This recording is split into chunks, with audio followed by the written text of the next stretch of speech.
¿Quiénes de los que estamos aquí forman parte de un grupo de conexión? Ahí. Pregunta de examen, ¿vale? A ver, ¿estáis preparados? Bueno, en el grupo de conexión estamos viendo un panorama bíblico, ¿no?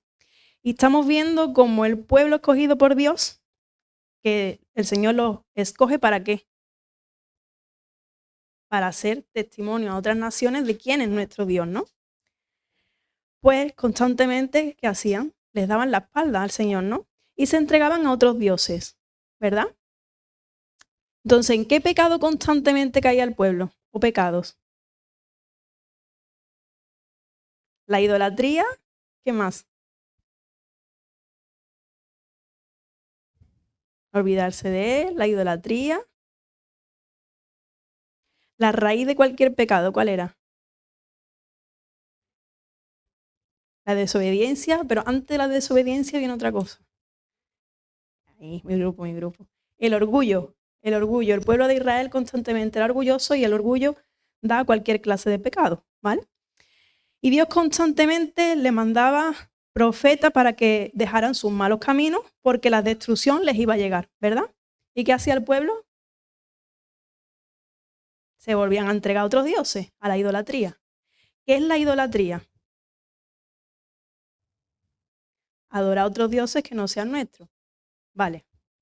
Ahora pongamos en vez de Dios, a Dios como Padre. ¿Vale? ¿Quién es padre o madre aquí? Levanta la mano. ¿Quién es padre o madre aquí? Imaginaros que vuestros hijos le pidieran ayuda a otros padres que no sois vosotros.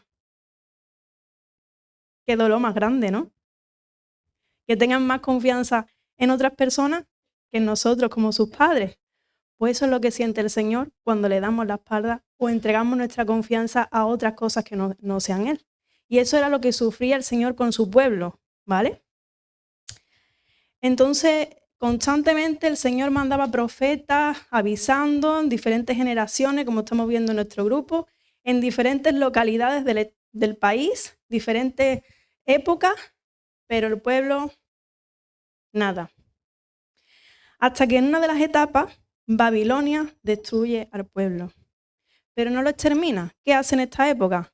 Que los lleva al cautiverio, se los lleva a todos a Babilonia.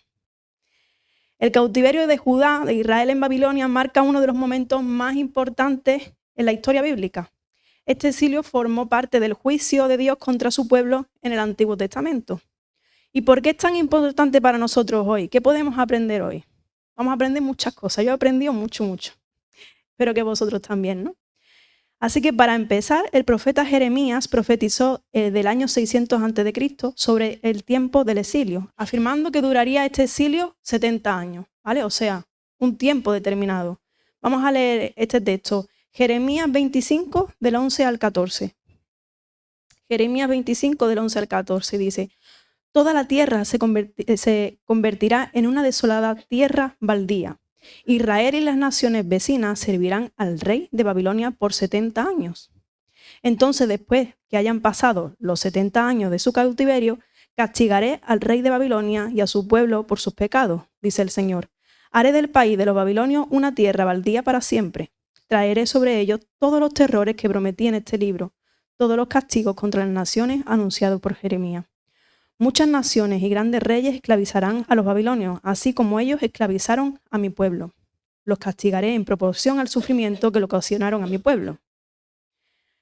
Más adelante vemos que Dios también habló por medio de Jeremías que cuando se cumpliese el tiempo, ellos iban a volver a su tierra, ellos iban a volver a Jerusalén. Jeremías 29, 10 y 11. Jeremías 29, 10 y 11 dice: esto dice el Señor, ustedes permanecerán en Babilonia durante 70 años, pero luego vendré y cumpliré todas las cosas buenas que les prometí y los llevaré de regreso a casa. Pues yo sé los planes que tengo para ustedes, dice el Señor, son planes para lo bueno y no para lo malo, para darles un futuro y una esperanza. Por eso el título de hoy. ¿Cómo dice el título de la predicación de hoy? Babilonia no es eterna, todo pasa.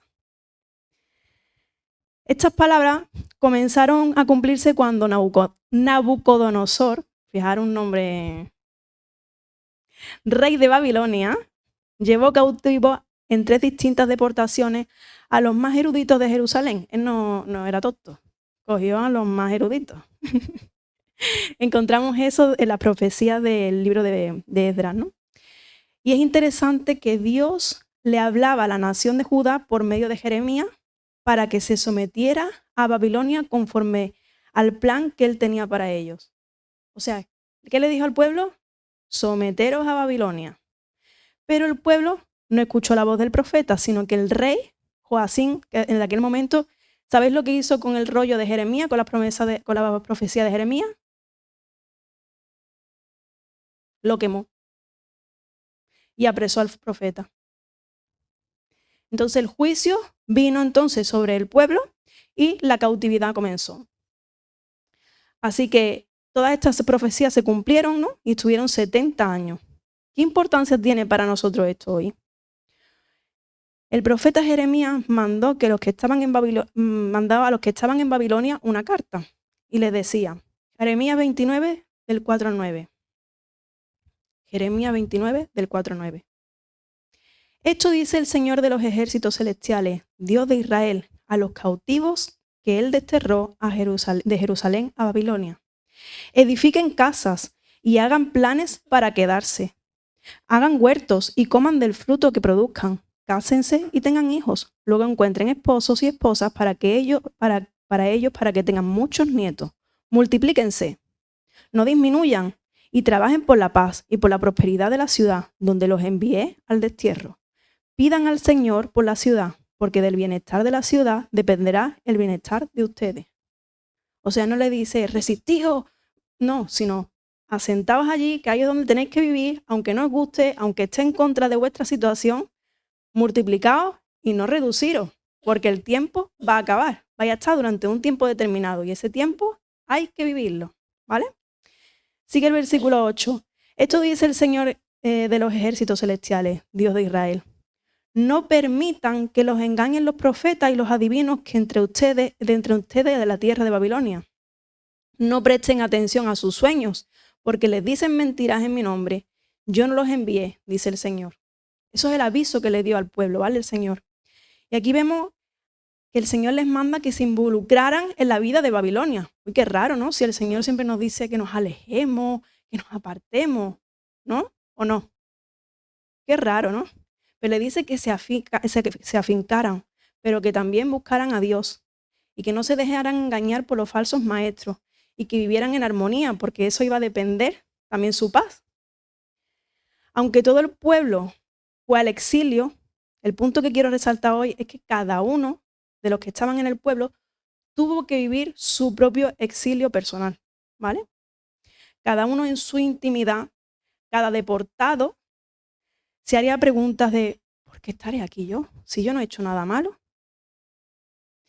Quizás ya se arrepintieron, quizás a algunos les costó más tiempo que a otros, quizás algunos se afincó tanto en Babilonia que perdió su identidad en ese tiempo. Se mezcló tanto que se volvió babilonio. Pero el punto es que cada uno tuvo que luchar su propia batalla personal mientras estuvo en el exilio. Y cada uno tuvo que tomar sus propias decisiones personales. Si seguir en el pasado lamentándose de, ay, qué bien estaba yo en mi tierra, ay, ay, ay, ay. O seguir a Dios en medio del exilio. O apartarse, en definitiva, de Él para siempre. Y volverse un babilónico más. Pero dentro del pueblo hubo un remanente que se mantuvo fiel al Señor. ¿Qué es la palabra remanente? Me entero, estoy sorda.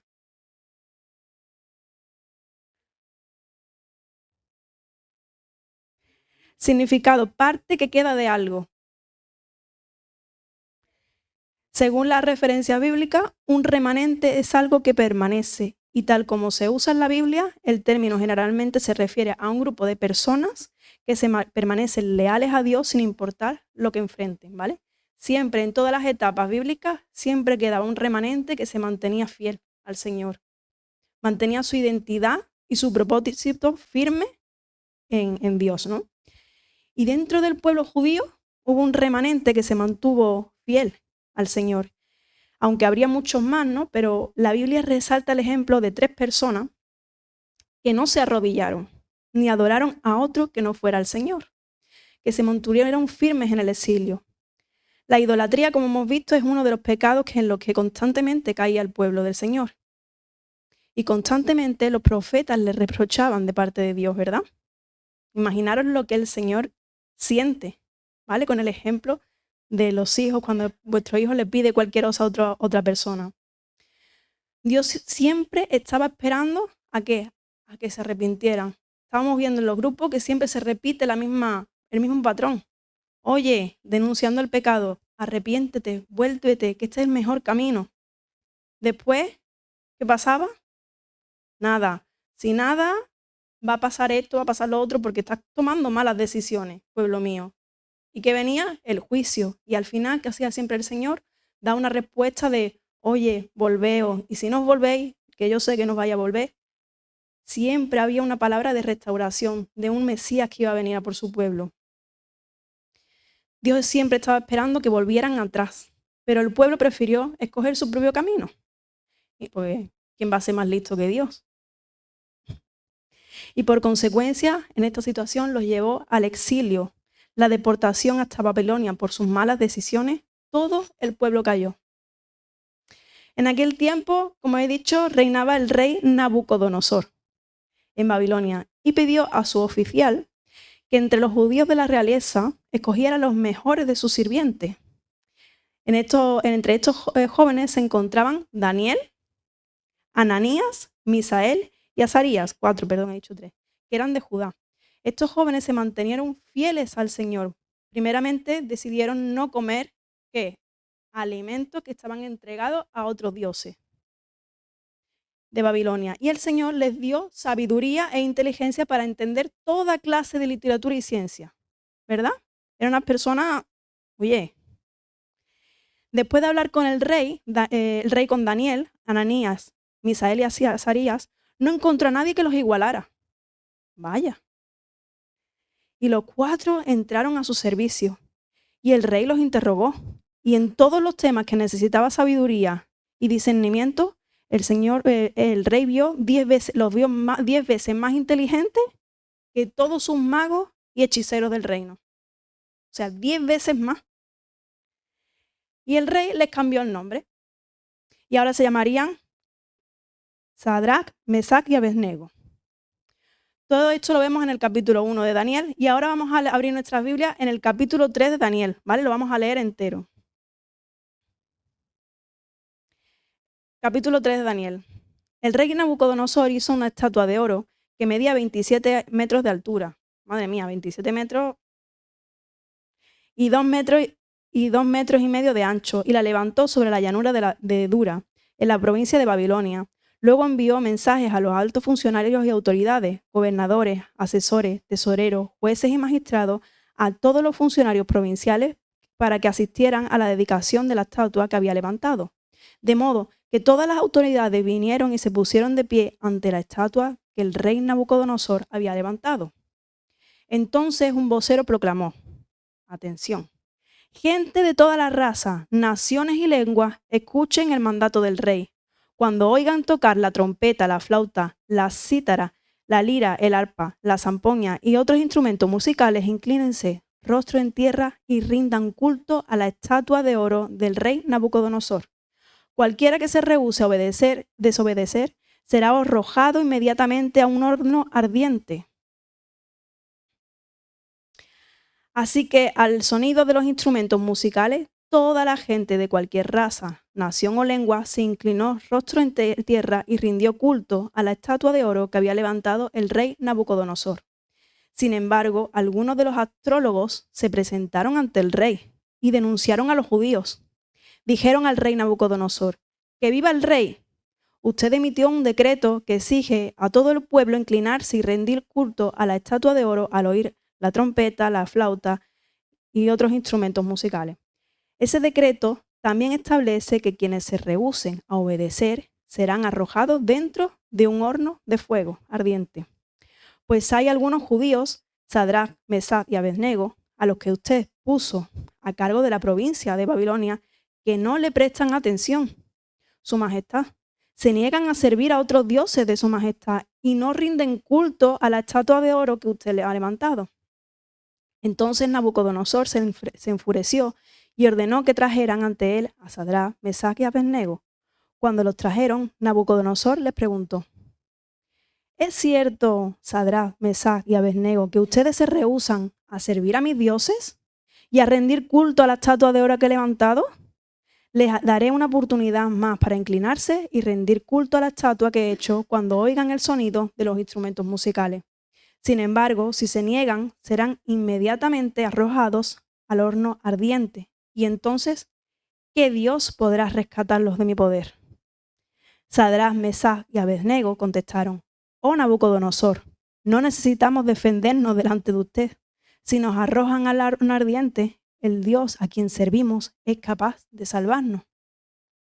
Él nos rescatará de su poder, su majestad. Pero aunque no lo hiciere, deseamos dejar en claro que ante usted que jamás serviremos a sus dioses ni rendiremos culto a la estatua de oro que usted ha levantado. 19. Entonces Nabucodonosor se enfureció tanto con Sadrach, Mesach y Abednego que el rostro se le desfiguró de la cara a causa de la ira. Mandó a calentar el horno 7 veces más de lo habitual. Entonces ordenó que algunos de los hombres más fuertes de su ejército ataran a Sadrach, Mesach y Abednego y lo arrojaran al horno ardiente. Así que lo ataron y lo arrojaron al horno totalmente vestidos, con pantalones, turbantes, túnicas y demás ropa. Ya que el rey, en su enojo, había exigido que el horno estuviera bien caliente, las llamas mataron a los soldados mientras arrojaban dentro a los 3 hombres. De esa forma, Sadrach, Mesach y Abednego, firmemente atados, cayeron a las rugientes llamas. De pronto, Nabucodonosor, lleno de asombro, se puso de pie de un salto y exclamó a sus asesores: ¿No eran 3 hombres que atamos y arrojamos dentro del horno? Sí, majestad, así es, le contestaron. Miren, gritó Nabucodonosor, yo veo a 4 hombres desatados que caminan en medio del fuego sin sufrir ningún daño. El 4.º hombre se parece a un dios. Entonces Nabucodonosor se acercó tanto como pudo a la puerta del horno en llama y gritó: Sadrach, Mesach y Abednego, siervos del Señor Altísimo, salgan y vengan aquí. Así que Sadrach, Mesach y Abednego salieron del fuego. Entonces los altos funcionarios, autoridades, gobernadores y asesores los rodearon y vieron que el fuego no los había tocado. No se les había chamuscado ni un cabello, ni se les había estropeado la ropa, ni siquiera olían a humo. Entonces Nabucodonosor dijo: Alabado sea el Dios de Sadrach, Mesach y Abednego. Envió a su ángel para rescatar a sus siervos que confiaron en él. Desafiaron el mandato del rey y estuvieron dispuestos a morir en lugar de servir o rendir culto a otro Dios que no fuera su propio Dios. Por lo tanto, yo decreto, si alguien, cualquiera sea su raza, nación o lengua, habla en contra del Dios de Sadrach, Mesach y Abednego, será despedazado y su casa será reducida a un montón de escombros. No hay otro Dios que pueda rescatar de esta manera. Último versículo. Luego el rey ascendió a Sadrach, Mesach y Abednego a puestos aún más altos en la provincia de Babilonia. Este relato nos lo suelen contar a los niños pequeños en la escuela dominical. ¿Quién no lo conocía de los que estamos aquí? Habrá, ¿no? Pero nos lo suelen contar cuando somos pequeños, pero tiene un valor muy grande cuando somos adultos. Yo creo que tiene más valor todavía y merece la pena ser recordado. Tanto Daniel como Ananías y Misael tuvieron que vivir el exilio. Ellos tuvieron que vivirlo, tuvieron que mantenerse fieles a Dios mientras pasaban la prueba, ¿verdad? Y el Señor los recompensó. Primeramente los dotó de sabiduría para que pudieran ser sirvientes del palacio y después los libró del horno de fuego, entre otros milagros. Y el rey, después de esta prueba, lo puso en un alto cargo más, ¿no?, de la provincia de Babilonia. Y yo me ponía a pensar, quizás siempre se mantuvieron fieles al Señor, ¿o no?, antes de ir al exilio. Quizás aprendieron en el camino la lección. y se sujetaron a Dios en este tiempo, no lo sabemos. Lo que sabemos es que ellos fueron consecuencia del pecado del pueblo, ¿vale? Y tuvieron que ir a Babilonia y servir a un rey que no era el suyo, con unas costumbres que no eran las suyas, con unas creencias que no eran las suyas. Pero tenían la convicción de a quién tenían que mantenerse fieles, que era a su Dios, en medio de las dificultades, porque confiaban en Él. Este periodo de la historia del pueblo de Israel es muy importante. En este tiempo Israel pasó de ser una nación, como antes estaban acostumbrados, a ser un reino espiritual, ya disperso en Babilonia y unido solamente por la fe, ¿vale? Y durante estos 70 años ya no había templo, ya no había sacrificios expiatorios, ya no había sacerdotes. Cada uno tenía que vivir su propio exilio. Cada judío debía mantenerse fiel al Señor y guardar la fe en medio de una sociedad que los había apresado. A estos hombres se les cambió hasta su propio nombre. Imaginaros que os capturan y os cambian hasta el nombre. Pero no cambiaron su identidad en Dios. Eso no lo pudieron tocar. Y meditando sobre este periodo siempre pienso, con todos los profetas avisando, viendo que se iba cumpliendo todo lo que Dios decía a través de ellos, ¿cómo no lo vieron? ¿Por qué no se volvían a Dios? Nada de esto hubiera pasado entonces, ¿no? Si no hubieran confiado en los reyes, ni en sus propios dioses, ni en las personas, y hubieran centrado su mirada en el Señor. ¿Quién mejor que Él? Y pensando yo veía que yo no era diferente. Y creo que nosotros tampoco somos diferentes al pueblo, ¿verdad? Cada uno aquí ha vivido o está viviendo o vivirá un tiempo en Babilonia, esa Babilonia. Y como dice la palabra, es una etapa, un proceso que alguna vez viviremos. Porque somos tercos, somos cabezotas y a pesar de todo lo que leemos en la Biblia, queremos gobernarnos a nosotros mismos. Y queremos ir por nuestro propio camino. Queremos ser nuestros propios reyes, nuestros propios dioses y por consecuencia el Señor tiene que tratar con nosotros en medio de ese tiempo en Babilonia, ¿no? En ese tiempo de incertidumbre, donde no nos cuadran las cosas, donde nos hacemos muchas preguntas de cómo he llegado a esta situación, cómo he llegado hasta aquí, cómo no lo vi venir, ¿y ahora qué? Seguro que ellos se lo preguntaban todo el rato. Y está en nosotros lamentarnos y lamentarnos de ay, mirar atrás o volvernos al Señor. Asumir nuestros errores, arrepentirnos y mantenernos fieles al Señor como lo hicieron Daniel y los demás. Esperar y buscar y mirar hacia Dios hasta que el Señor nos saque de Babilonia y nos lleve a donde Él nos quiere llevar. Vuelvo a leer el versículo de Jeremías 29, del 10 al 11. Ustedes van a vivir 70 años en Babilonia. Cuando se cumpla este tiempo, les prometo que los haré volver a Jerusalén. Mis planes para ustedes solamente yo los sé. Y no son para su mal, sino para su bien. Voy a darles un futuro lleno de bienestar. Yo quiero agarrarme a esta promesa. Yo no sé tú, pero yo quiero agarrarme a esta promesa, tanto en mi vida personal como parte de la iglesia, ¿no?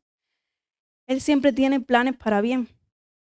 Y si estamos en Babilonia, ya no hay vuelta atrás. ¿Qué nos dice el Señor? Que nos afinquemos, pero que no nos reduzcamos y no nos mezclemos. Y hay una promesa de restauración, de bienestar y de bien. Y como hemos visto en el capítulo 3 de Daniel, en el versículo 16, ¿qué le respondieron Sadrach, Mesach y Abednego a Nabucodonosor? No hace falta que nos defendamos ante su majestad. Se nos arroja el fuego de llamas. El Dios al que servimos puede librarnos del horno y de las manos de su majestad.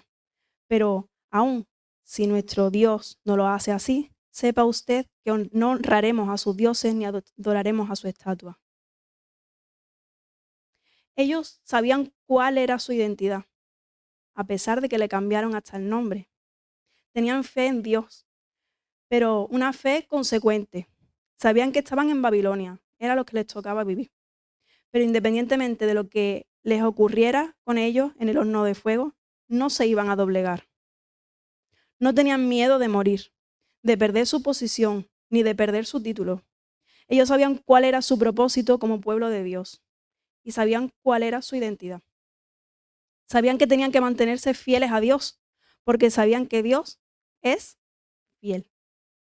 Y les sirvió al pueblo de Israel para entender cuál era su propósito de ser pueblo del Señor en medio de esa situación. Como vimos la semana pasada, el pastor nos compartió que somos ¿qué? Sal. ¿Y qué pasaba cuando se enloquecía, cuando perdía su sentido? Cuando se mezclaba, cuando perdía su identidad, no servía. ¿Cuál es tu identidad en medio de Babilonia? En esta tierra, en esta ciudad. Porque lo más fácil es que nos reunamos todos juntos fuera y no pequemos y vivamos felices.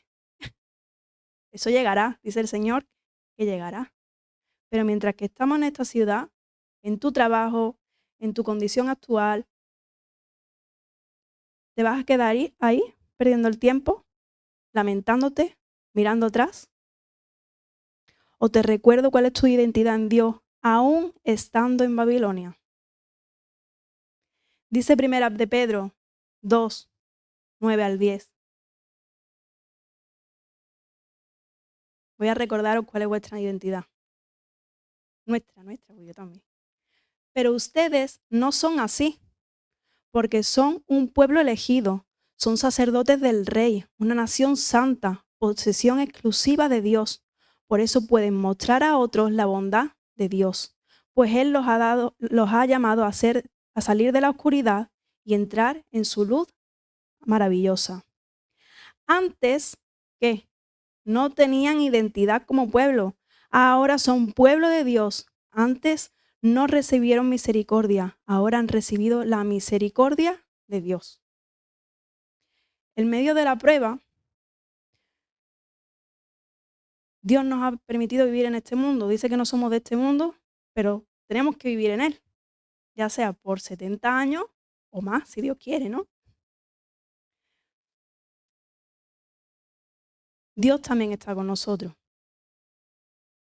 Lo más increíble de este texto de Daniel es que no los dejó solos y los acompañó, pero literalmente en el horno de fuego. Es que literal estaba Dios con ellos ahí.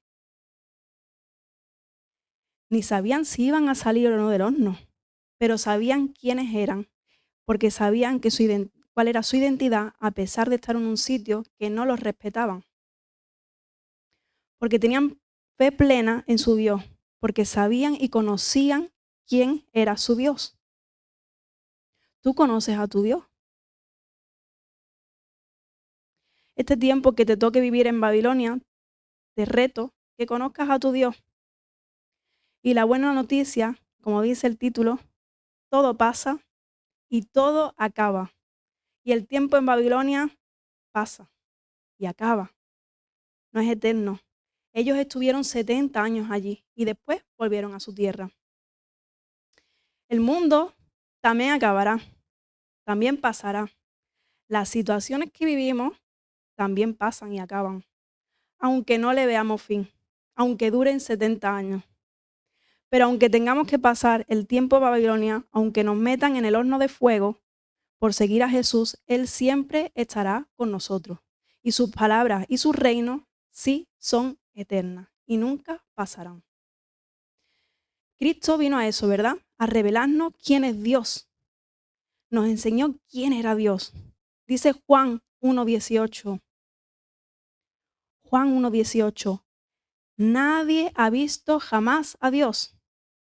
El unigénito Dios que está en el seno del Padre, Él lo ha dado a conocer, haciéndose referencia a Cristo. Luego Colosenses 1:15 y del 19 al 20.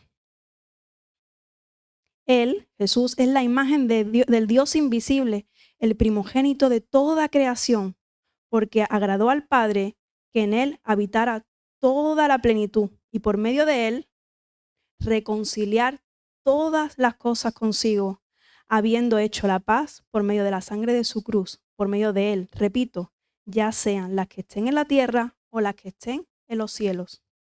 La venida de Jesús es la encarnación de Dios, es Dios hecho persona. Para que podamos superar ese tiempo en Babilonia y ser fieles a Dios mientras estemos aquí en esta Babilonia, debemos conocer quién es nuestro Dios. Pero esto es lo más precioso del cristianismo, como también hemos visto en nuestro grupo de conexión. Está haciendo mucha publicidad. Que este Dios es el que viene a buscarnos, es el que viene a rescatarnos, es el que se hace indigno para hacernos dignos. Este es el Dios al que Daniel, Sadrach y Mesach servían. Y por eso tenían la certeza que no se iban a postrar ante nadie. ¿Y tú, que estás en Babilonia, qué vas a hacer? ¿Te vas a dejar llevar? ¿Te vas a estancar? ¿Te vas a lamentar? ¿Te vas a quedar recordando el pasado? Volviendo al tema de la sal, lo más fácil es quedarnos metidos dentro del bote del salero. Pero una sal dentro del salero tampoco sirve para nada.